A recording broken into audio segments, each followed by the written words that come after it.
Coucou tout le monde, bienvenue sur cette nouvelle vidéo qui est sûrement l'une encore des premières vidéos que je vais poster sur la santé mentale.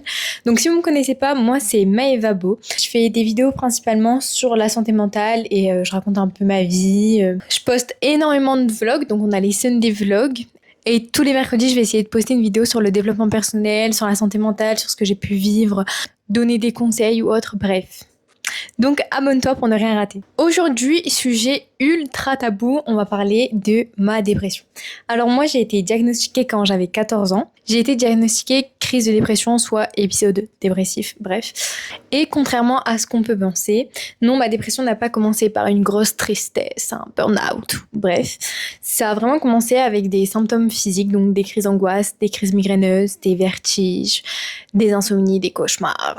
Il y a aussi eu les maux de ventre, la disparition de mes règles. Globalement, un corps juste extrêmement faible et extrêmement fatigué, et ce qui a donné un peu l'alarme de ça. À l'époque, je pensais vraiment que j'étais faible et que juste quelque chose n'allait pas chez moi et que j'avais globalement un problème de santé. Donc j'ai été voir tous les spécialistes. La seule chose qu'on a pu me diagnostiquer, c'est crise migraineuse, mais bon, encore une fois, c'est que des crises. Crise d'angoisse, encore une fois, c'est que des crises, mais en fait, ils aiment bien dire ouais, t'as ça, mais du coup, t'as quelque chose qui se guérit pas, voilà. Donc en fait, finalement, j'étais en plein de spécialistes qui n'ont pas pu trouver ce que j'avais. Donc, mon médecin m'a renvoyée vers une psychologue. Et c'est en allant voir cette psychologue que le mot dépression est tombé. Cette vidéo, elle n'est pas là forcément pour donner 5 conseils. Vous faites ça et vous allez vous en sortir de la dépression. Non. Cette vidéo, elle est surtout là pour expliquer comment est-ce que moi aujourd'hui je vis avec, parce que c'est par épisode dépressif, donc au final, est-ce que c'est fini ou pas, on ne sait pas vraiment, parce que peut-être que demain ça peut revenir. Mais comment est-ce qu'aujourd'hui je vis avec, comment est-ce qu'aujourd'hui surtout les épisodes dépressifs ne sont plus aussi fort qu'au début, parce que j'ai pris le contrôle un peu et que je les cerne plus et que j'arrive plus à guérir durant ces épisodes. Ma psychologue m'a expliqué que je ne vivais pas de dépression sévère intense qui durera un certain temps et ensuite dès que j'aurai guéri ce sera fini. Elle m'a expliqué que je vivais par épisode dépressif, donc vraiment par phase, par pic. Un épisode dépressif est globalement une période de temps où en fait le cerveau et le corps ne fonctionnent plus normalement. Ce n'est pas une baisse de morale, un coup de blues ou un manque de volonté, un manque de motivation ou autre. C'est vraiment un ensemble de symptômes émotionnels, cognitifs et physiques qui s'installent vraiment tous les jours en nous et qui nous empêchent de fonctionner normalement pendant à peu près minimum 2 semaines. Pendant une crise de dépression, c'est important de comprendre que le cerveau ne traite pas du tout la réalité de façon normale. Scientifiquement, certains neurotransmetteurs comme la sérotonine, la dopamine et la noradrénaline sont totalement déséquilibrés. Pourtant, ce sont ceux qui régulent la motivation, le plaisir, l'énergie, le sommeil et surtout la capacité à se projeter dans l'avenir. Globalement, le cerveau a tendance à voir le monde de façon ultra négative, ultra néfaste, ultra sombre. Il ressasse, il perd espoir, il voit le pire partout. Ce qui est très important à comprendre, c'est que pendant une crise ou pendant un épisode, bref, tes pensées ne sont pas du tout neutres. Elles sont vraiment dirigées d'un côté ultra sombre. Elles sont surtout influencées par un cerveau qui est en souffrance. Ce que tu penses te paraît vrai, définitif ou ultra logique, mais ce ne sont que des pensées définies par un cerveau en dépression. Et comprendre cela, ça permet déjà de prendre du recul sur la situation et de ne pas voir le mauvais en tout le monde ou le mauvais partout. Et chez beaucoup de personnes, la dépression ne commence pas par un état émotionnel, mais commence vraiment par des symptômes physiques, tels qu'une fatigue extrême ou des troubles du sommeil, douleurs, vertiges, troubles digestifs, les dérèglements hormonaux. Ce n'est pas un hasard. Quand le système nerveux est saturé trop longtemps, le corps finit simplement par tirer la sonnette d'alarme. La crise de dépression est souvent le moment où le corps dit « c'est bon, j'en peux plus, stop ». Le cerveau essaye de compenser, de tenir, de s'adapter jusqu'au moment où il craque. Il ne faut surtout pas le prendre comme un échec, mais vraiment comme un système qui a atteint totalement sa limite. On me demande souvent, est-ce qu'on s'en sort finalement ? Ma réponse honnête est non, je ne pense pas qu'on s'en sort totalement un jour. Mais cependant, je pense qu'on peut littéralement apprendre à vivre avec et vivre une vie épanouie malgré qu'on a pu connaître ou être sujet à des crises de dépression dans le passé. Il y a encore des jours aujourd'hui très bas où j'ai l'impression que je vais retomber et ça me tétanise parce que j'ai pas du tout envie de retomber en crise de dépression. Mais la différence aujourd'hui, c'est que je comprends le cycle. Avant, une crise, elle pouvait durer des mois, des semaines, ultra longtemps parce que tout simplement, j'avais pas le contrôle là-dessus, je la comprenais pas, je comprenais pas pourquoi est-ce qu'elle était là et surtout comment est-ce que je pouvais m'en sortir. Aujourd'hui, c'est souvent des débuts de crise. C'est souvent l'impression de retomber, mais ensuite je reprends le contrôle. Donc, j'apprends à vivre avec. Parce qu'aujourd'hui, je reconnais les signes et j'attends pas d'être tout au fond pour réagir et pour reprendre le dessus ou tout simplement me prendre en main. Au final, faut pas le prendre de façon ultra négative en mode ah non ça me saoule, je vais jamais m'en sortir et tout, mais surtout ce n'est pas une rechute, c'est tout simplement un signal, ton corps ne va pas bien, ton cerveau ne va pas bien, il y a quelque chose à régler, c'est le moment d'agir, c'est maintenant ou tu vas retomber globalement. Ce qui m'a énormément aidé, c'est d'apprendre et de comprendre. Pas juste me dire oui je suis en dépression, c'est tout, et me lamenter sur mon sort. Mais surtout comprendre scientifiquement ce qui se passe dans ma tête. Quand tu comprends comment fonctionne la dépression, tu comprends tout simplement que certaines pensées ne viennent pas de toi, ne sont pas neutres, ne sont pas toi. Ce sont des symptômes. Cette compréhension m'a tout simplement appris à reprendre un peu de pouvoir sur ce qui se passait globalement dans mon cerveau. Je crois plus aveuglement tout ce que je pense, mais je prends du recul. Et ce recul-là change vraiment la manière dont je traverse les crises.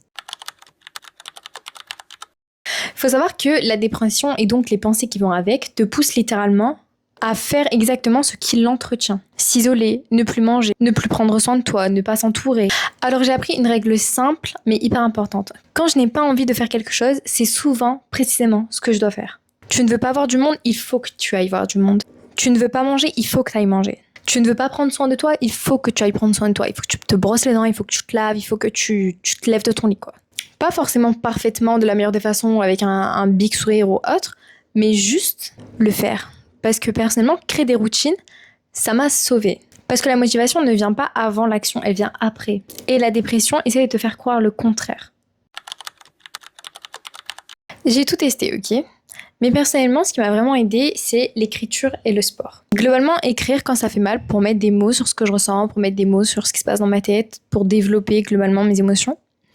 Et le sport, c'est vraiment pour bouger, pour garder un contrôle sur le corps, pour garder un esprit sain, pour garder cette stabilité. Et ce qui m'a vraiment permis de garder ma paix sur le long terme, c'est la méditation et la pleine conscience. Pas forcément pour aller bien d'un coup, mais surtout pour prendre conscience du chemin que je fais. Hier, j'étais là, ok, mais aujourd'hui, j'ai ça. Et ça, c'est de la méditation, ça, c'est de la pleine conscience. Médite pour manifester un avenir bon et fais de la pleine conscience pour te rendre compte de où est-ce que t'es, alors que dans le passé, peut-être que t'étais plus bas, ou au pire, même si là t'es au plus bas, et ben si maintenant tu fais des choses, tu passes à l'action ou autre, demain tu diras qu'aujourd'hui c'est une meilleure journée qu'hier, et ça c'est le principal. Faut vraiment se mettre dans cette position de je ne suis pas forcément mes pensées, je suis celle qui les observe, parce que quand la dépression prend le dessus, c'est comme une amie un peu qui vient et qui influence l'intégralité de vos émotions et de vos décisions ou autres, et au final vous savez même plus qui est-ce que vous êtes, qu'est-ce que vous voulez, ou autre, bref, elle a un pouvoir total sur vous si vous prenez pas conscience qu'elle vous influence. Un point ultra essentiel, ce que tu consommes a un pouvoir sur toi. Les films, les livres, les réseaux sociaux. Plus tu consommes des choses tristes, plus ton cerveau s'y installe. Faut comprendre que ton cerveau est déjà fragile et qu'il faut que tu le protèges. Donc au bout du moment où toutes tes souffrances reprennent surface, si tu décides de te conforter dans cette souffrance et de l'alimenter, automatiquement, bah oui, c'est normal que ça. Accepter la dépression, c'est une chose, mais il faut faire attention à ne pas en faire son identité. Parfois, on s'attache inconsciemment à ce qu'on connaît parce que tout simplement, le malheur devient familier et voilà. Mais le malheur familier reste du malheur. Ce n'est pas parce que c'est la seule chose que tu connais que tu dois t'y installer et trouver ton confort à l'intérieur. Non, va vers l'inconnu, développe, découvre des choses. Parce que là, dans quoi est-ce que t'es, l'environnement dans lequel t'es est ultra néfaste. Et même s'il est familier, néfaste reste néfaste. Prendre du recul, s'instruire sur le mental, sur comment est-ce que ton cerveau fonctionne, sur comment est-ce que la dépression fonctionne, se faire accompagner, c'est vraiment des éléments essentiels pour s'en sortir. Quand la crise revient, elle fait souvent encore plus peur que la précédente. Car on se dit tout simplement, ça y est, c'est bon, je retombe, tout ce que j'ai fait, ça a servi à rien, je reviens au point de départ après tout ce que je pensais avoir fait, bref. Mais le retour d'une crise ne veut pas dire un retour en arrière. Ça veut juste dire que quelque chose a dépassé tes limites, que tes émotions ont dépassé tes limites, que tu as peut-être trop refoulé des émotions pendant un certain temps, que tu as peut-être été dans le déni dans une certaine situation ou autre, et que ton cerveau ou ton corps sonne la signal d'alarme, c'est tout. Aujourd'hui, je panique plus comme avant, je me dis, mon corps et mon cerveau me parlent, ok, j'écoute.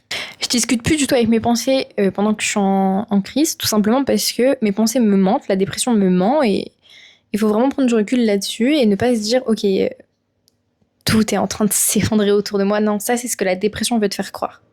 Je mange, je dors autant que possible, je bouge, je parle, je sors avec des amis, je fais des choses positives pour moi, comme si elles n'existaient pas. Je cherche pas forcément à aller bien, je cherche surtout à ne plus m'enfoncer dans cette spirale quand elle est à mes côtés. Avant, les crises duraient ultra longtemps. Aujourd'hui, ce ne sont que des débuts de crise. Ce sont insignifiants, ce sont le truc, ouais, j'ai l'impression que je suis en train de retomber et tout, ça va mal pendant quelques jours. Mais après, voilà, c'est tout, ça passe.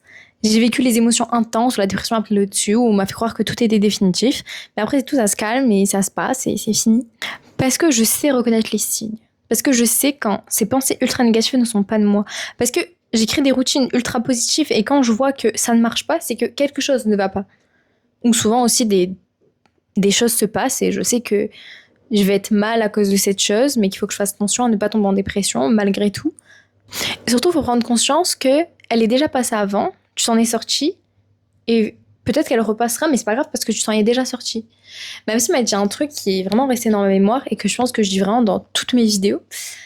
C'est à l'époque où j'ai rencontré Logan, que vous connaissez, et j'étais terrifiée à l'idée de m'accrocher à quelqu'un ou de tomber amoureuse, ou bref, ou autre.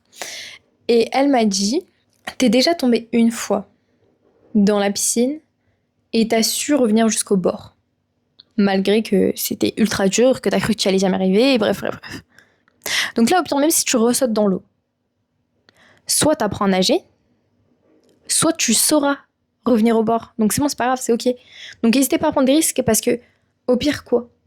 Ce sera pareil que la dernière fois, ok. Et au final, si vous me connaissez et que vous suivez mon contenu, vous savez globalement que j'ai appris à nager. Donc, n'abandonnez pas et confortez-vous pas dans votre souffrance et vraiment apprenez à vivre et apprenez à respirer et n'ayez pas peur. C'est ultra important. Parce qu'avoir peur de vivre, ça sert à quoi? Ma dépression, elle fait partie de mon histoire, malgré que j'en ai eu honte pendant ultra longtemps. Mais la vérité, c'est qu'elle me définit pas. Le problème, c'est que j'ai l'impression que quand je dis aux gens que j'ai fait une crise de dépression, ils vont voir vraiment une personne dépressive en moi. Mais la vérité, c'est qu'elle ne me définit pas. Elle est là, elle vient, elle influence mes pensées, elle me fait croire que tout autour de moi est en train de s'effondrer et que j'ai vraiment une vie nulle. Mais au final, je suis plus forte qu'elle parce que je m'en suis sortie pas mal de fois, donc elle ne me définit pas. Je peux pas dire totalement que je suis guérie, je pense, parce qu'il y a encore des bas, et il y a encore des symptômes qui peuvent revenir, et il y a encore ce 1% dans mon cerveau qui dit que des fois c'est pas totalement fini, mais ça arrive par phase, encore une fois c'est des épisodes, ça va. Aujourd'hui, je pense que la différence, c'est que je suis consciente. Je suis consciente de ce qui se passe dans mon cerveau. Je suis consciente qu'elle ne me définit pas, que je suis en capacité de mener la vie que j'ai envie de vivre, que j'ai un avenir devant moi, que je peux construire des choses. Peu importe ce qui a pu se passer dans mon passé, peu importe les souffrances que j'ai pu connaître ou quoi, il y a un avenir devant moi. Et la conscience de cela, ça me permet d'avancer tout simplement. Si tu vis ça, sache que vraiment t'es pas seule. Et que te faire accompagner, c'est hyper important. Même regarder des témoignages comme le mien, c'est hyper important. Moi, je sais que j'ai guéri comme ça, en parlant avec des gens qui avaient connu ce que j'avais vécu. Et même si aujourd'hui, tu le vois pas, parce qu'il y a encore cette petite voix dans ta tête, cette petite influence ultra négative, il y a vraiment un après. En tout cas, merci de m'avoir écouté. N'hésite pas à t'abonner pour ne rien rater. Et surtout, prends soin de toi. Bisous!